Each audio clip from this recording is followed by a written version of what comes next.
home of the Australian Grand Prix, and the last race of the Formula One season. For many, it's a favourite. The climate's brilliant, the weather's usually good, and people are fantastic. The whole town turns out for it, it's all taken over by it, and it's a good way of ending the season. This year, Adelaide is something of a landmark for the team. After 6 years and 3 World Championships, Ayrton Senna is about to have his last race in the familiar red and white car. What's more, if he wins here, it'll be an historic victory. At the moment we have 103 Grand Prix wins, same as Ferrari, which we equal in Japan. And if we do it, it means that we'll be the most successful Grand Prix in history so far. And I think that's obviously a very personal record that we would really dear to have. I mean, Ferrari's the ultimate, really, and to sort of beat their record would definitely be something, wouldn't it? Still, we'll see. If not Ayrton, maybe Mika might be able to do it for us. This weekend, there is also an unfamiliar car on the Adelaide circuit. It's the brand new $1 million McLaren road car, and the cream of Australian society is queuing up to try it. Wow! What a wonderful car, the supercar, my McLaren. With one race to go, the team can look back at a pretty successful Grand Prix season. Manager Dave Ryan remembers its ups and downs. It's been a bit of a struggle, but we've had similar equipment to some of the other teams down the pit lane, Benetton's in fact, and it's been good. We've measured ourselves against them. At times we haven't been as competitive as we would have liked to have been, and other times we've been better than them. So yeah, I've enjoyed it. Yeah, Mika on that wheel there. Okay, a few guys, if you want... McLaren's head of communications, Norman Howell, reflects on the year. We did better than it could have been expected. We started off with an engine that we knew would be less powerful than the Williams with a Renault engine, in the region of 100 horsepower. We've won races. We've discovered a new driver in Mika. We've lost Senna, unfortunately. But McLaren is not a team to dwell on something like that. I mean, a team ultimately has to be bigger than any of the drivers. All victories are sweet, but some were sweeter than others. I think without doubt winning the Monaco Grand Prix was undoubtedly one of the highest points of the year. Probably Brazil and in Japan this year. It's good to win when you think you're not going to win. I'd say Donington. The race at Donington was just magic. It was a team victory with a little bit of luck, but the whole team worked like a clock. It's Friday afternoon, and time for the first qualifying session. The team is beginning its preparations for a race that could put McLaren into the history books.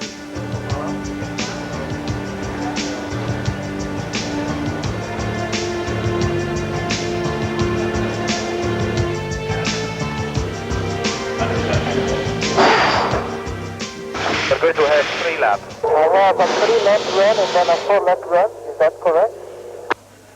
A 3-lap run and then a 6-lap run. And we... 3-lap run and then a 6-lap run? Right. I was thinking about the wing level. Normally I wouldn't take wing away off the cab. When I look at the speed, we are so slow on the straight. The car won't go forward. So I don't know whether we should take some wing off the car. How about this? The next step down on this wing is going to be a 6mm gurney flap, which is going to pay for you only 1 kilometer per hour, which is not enough. We can put an R1 wing on only for this run and just grab it instead of tires. You get a feeling and then you decide what to do for the next run.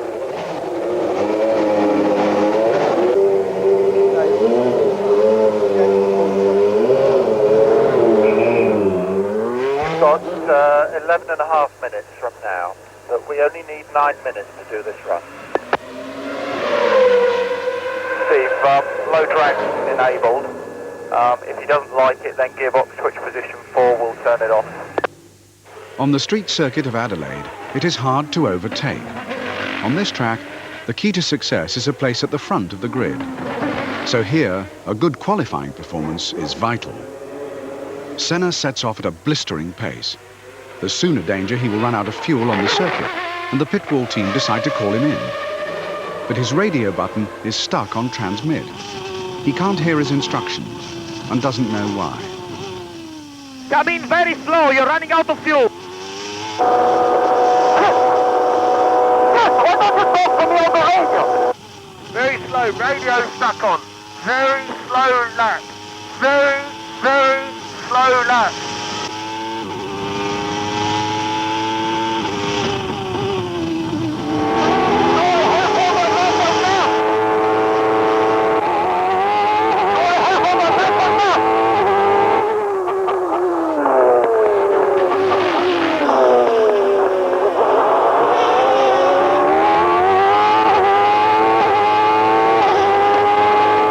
Ironically, as he calls in vain to get orders from the pit wall, he drives the fastest lap of the day.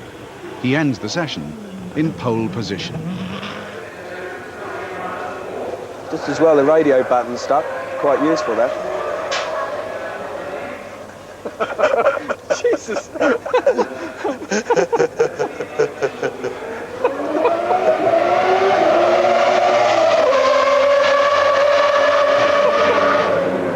It's a good thing it did.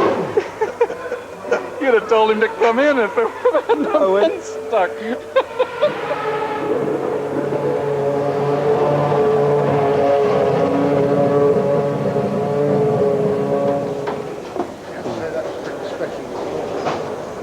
Yes, you did a good job. Yeah, I think...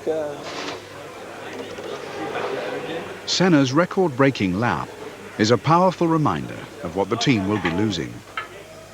It's sad. Ayrton's been with us a long time. He's certainly one of the best racing drivers I've ever come across, if not the best.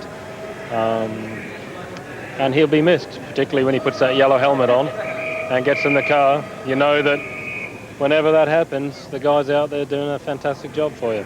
Well, it'd be very, very strange strapping somebody else in for a change. I miss him a lot. He was so professional right to the very last race, never changes. You always know where you are with him, and he's always been our trump card, really. Never know, he may come back. But yes, it is sad. It is sad. It is emotional. I try not to think that it will be the last time. But, maybe he'll appreciate us a lot more when he's driving in another team. I think there's a lot of upside to McLaren, and you really can't see that until you start to contrast it to the other way that people do things. And of course, Williams is a great team, and I'm sure he'll win races. But you can win and you can be unhappy. And I think that's why Alain Prost retired. Dressed for the last time in the McLaren uniform, Senna joins the photograph of the drivers in this year's championship. Missing from this group is Senna's colleague, American Michael Andretti, who began the season with McLaren but was replaced in the last 3 races by Mika Häkkinen. I was sad to see Michael go, because I'm a great believer in going for it and right until the end, and so I was sad to see him go before the end of the year, and yet I'm very pleased for Mika to come in after all the frustrating time he's had at the back of the garage waiting for his turn to come, and come in with such a very good impact. So in that way I'm very pleased for him, and I'm sure he's going to do very, very well this weekend. Ron Dennis has yet to sign a driver to join Mika, but he's always on the lookout, even at the most unlikely occasions.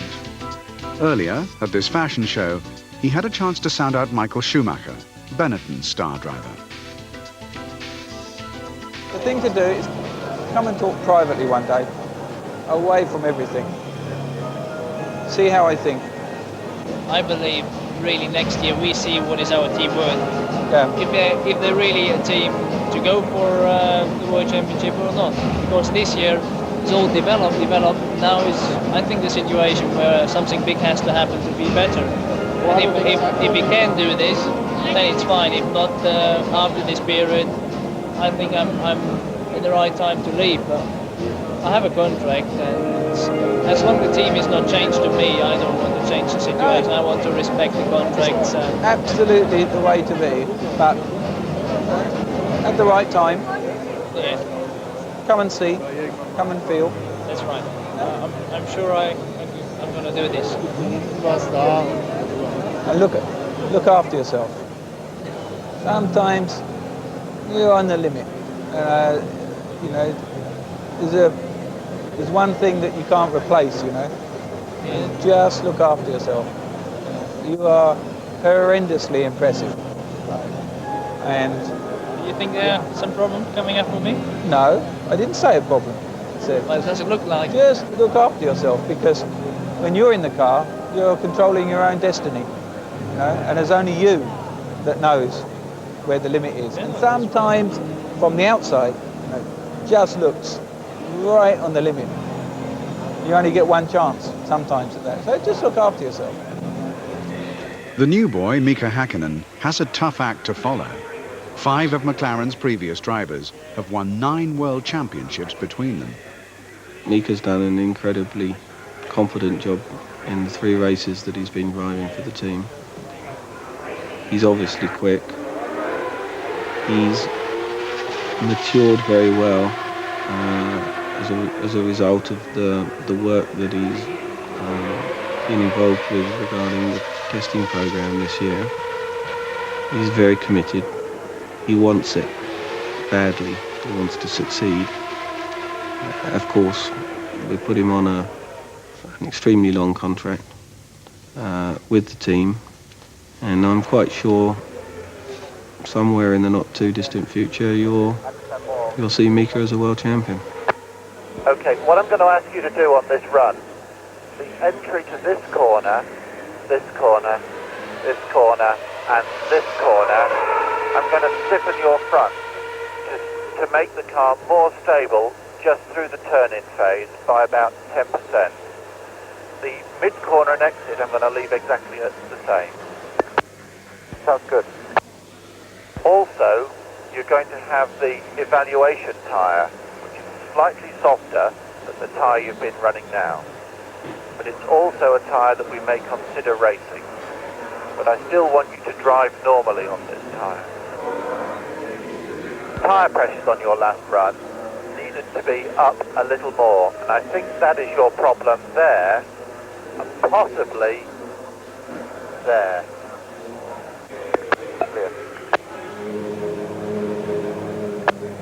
Remember to try your front, your roll switch, which is your front stiffness, and your gearbox switch, which is your rear stiffness, if you need some help. Mika's lying 4th at the start of the 2nd qualifying session. Today, Mika's unlucky. His wheel hits one of Adelaide's high curbs and damages the suspension. You lost it, went over? When I came under braking, yeah. High speed left, right. I braked hard, turned in a corner, and suddenly I lost the back end. I went backwards over the curve. I stopped. The high curve is very high curve, but Okay, so it was a curve that broke the wishbone. The wishbone didn't break.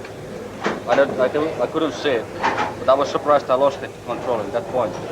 Was it a onto the straight, was it? It was a really high speed chicane. Okay. So it was well, start changing it anyway. Yeah, stabilise your entry. You understand? Yeah. Did that have anything to do with you losing the car? Was it?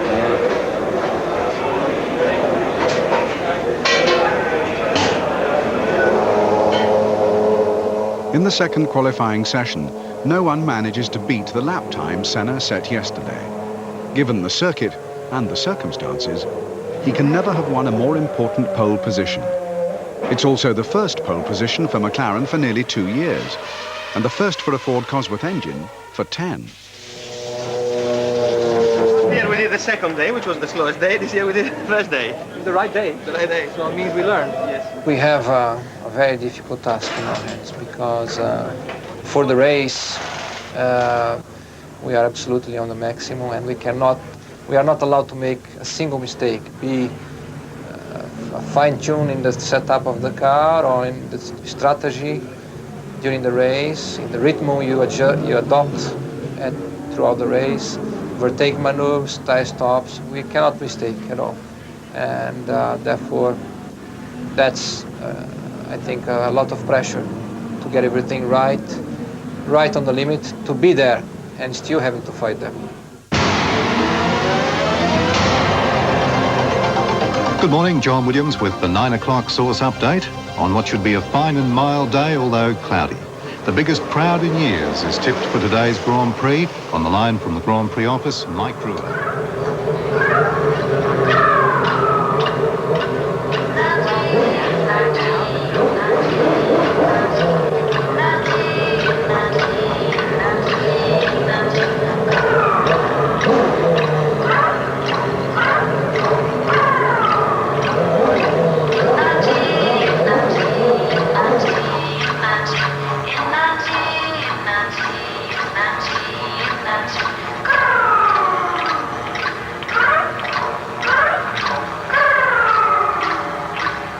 Now here's Noel Wilson at the track. He'll keep us up to date with the Grand Prix during the afternoon on SAFM. A final setting up. McLaren's happy with their cars. They're doing fine. Williams Renault, a bit of a problem with suspension. It's a little bit rough on this rather bumpy track we've got here. Pole position this afternoon belongs to Ayrton Senna. Next to him, Alain Prost. Behind them, we have Damon Hill and we have Michael Schumacher. So in front, you've got two of the pros. Behind them, two of what they call the young lions fighting for a win. And there are actually 5 drivers here. Everything is very difficult. It's tight on fuel, it's tight on brakes. It's going to be a very long and difficult race. Tight on tires as well. The tires after 20, 30 laps are going to leave very little. Going to go down in performance, and keeping the car on the circuit is going to be difficult.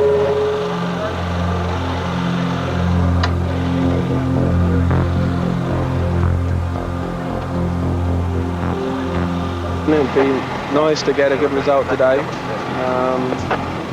Finish second in the constructors, but in reality, if we're third, as always, you know, it won't be of great concern to me because there's only one place that I really enjoy being, and that's at the front.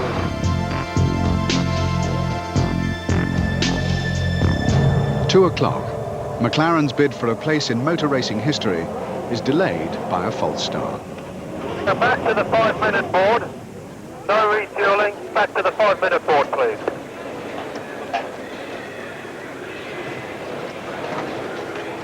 One of the cars further down the grid stalled its engine. They waved the yellow flag, then another car stalled. They abandoned the start. Those cars will be pushed to the back of the grid to the start. We're on the 5-minute board. In fact, I think they're showing a 3-minute board now. The race is reduced by 1 minute. I want another jump battery.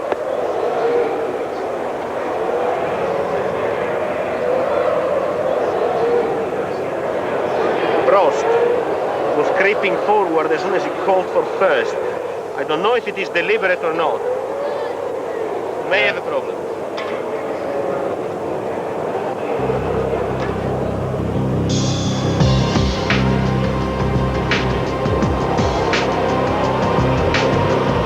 Senna makes the most of his pole position. As part of the race strategy, he pours on the power to gain an early lead. His car is as light as possible. It has just enough fuel to last the race's 79 laps.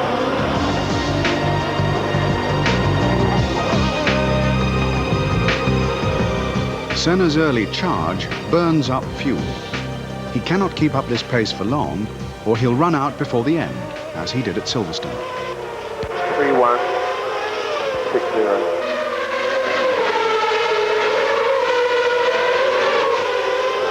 -1.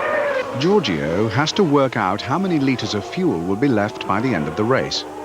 If the result is a minus, it means there won't be enough to finish. So right from the start, Ron is concerned. There's the fuel. Look, at the moment we are really down to schedule, -0.2 liters. Of course, so if you multiply this for this enormous number of laps, it's going to make a bigger difference. So I think we are panicking for nothing. Yeah. I'm not panicking, we're discussing it. Sorry, we are discussing it. Later in the race, Senna can drive to conserve fuel. He can also alter the engine settings to use a less rich mixture.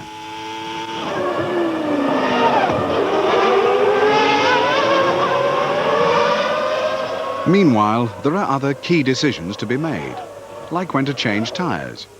Senna does not always agree with his pit wall team. Stop 4 tyres.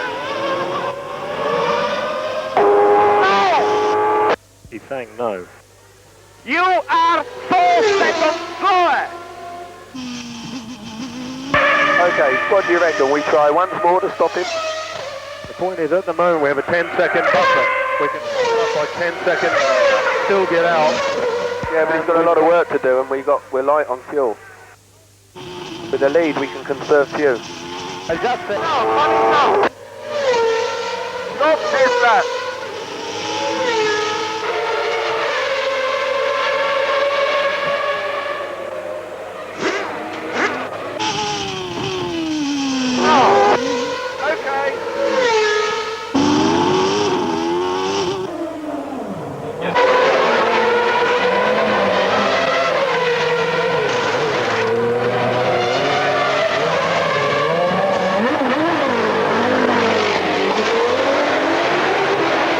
.32, well done.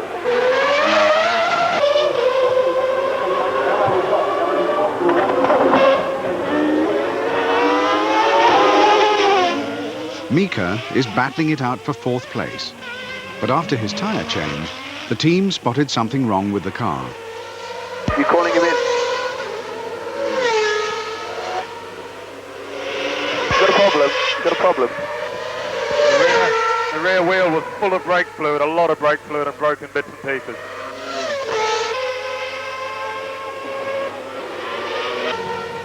Davey, we should let's be geared to take the nose off and get the brake pressure and everything ready to go. Ron, it's only 1 minute 20 laps. We have to understand the problem. It can only be a caliper. Might be a loose nipple. Coming to the pits, we're going to jack the car up. We're going to take the left rear wheel off to have a look.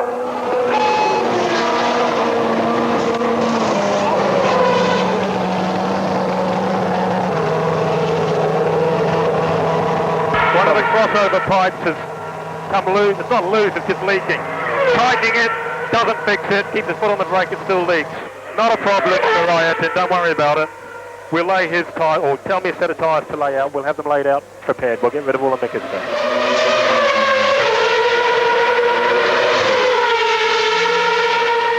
Okay, back to us. We are plus 0.4, sir. With Mika out, all the attention is on Senna. He's in the lead, but a wrong decision could still cost McLaren the race. Now, strategy is everything. I want to bring the fuel back, really positive, 20 laps on.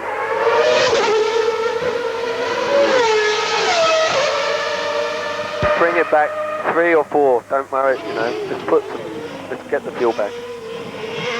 Now, just to show you that I'm not polemic for nothing. Now's not the time. Let's get the fuel back in turning. How can I tell you? I've got 1 lap plus 5, the other one minus 0.8. Okay, I know, but let's get the fuel, whatever it says, let's go to a leaner setting and get the fuel as high as we can. Come on.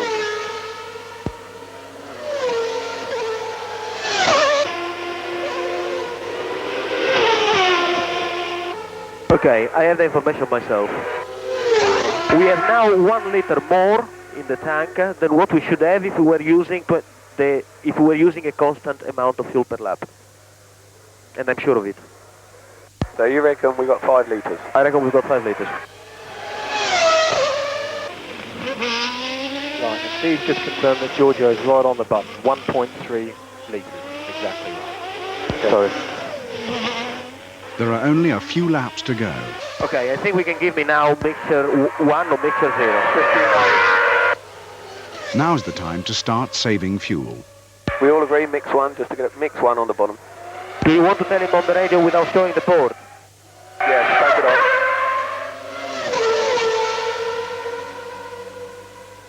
time's wrong. It's 15.8, 35.2.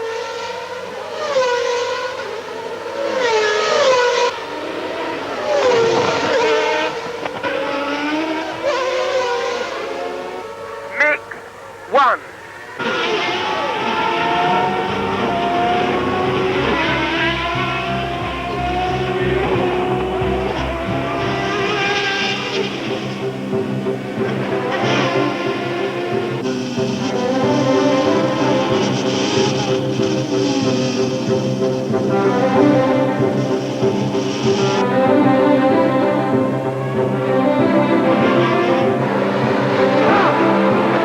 Last lap.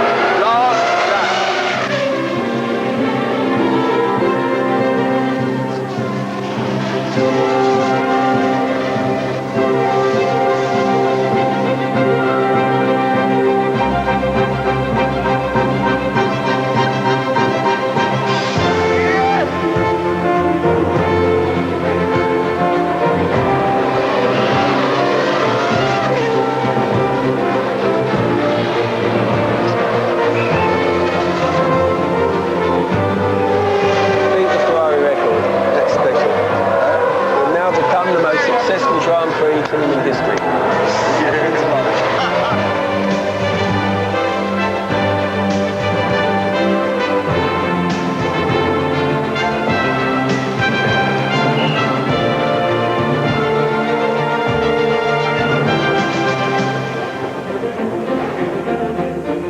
No, it's great. It's great. It's a big day for McLaren. Very big day for McLaren. And Ayrton is going, but I'm glad that we did it with Ayrton.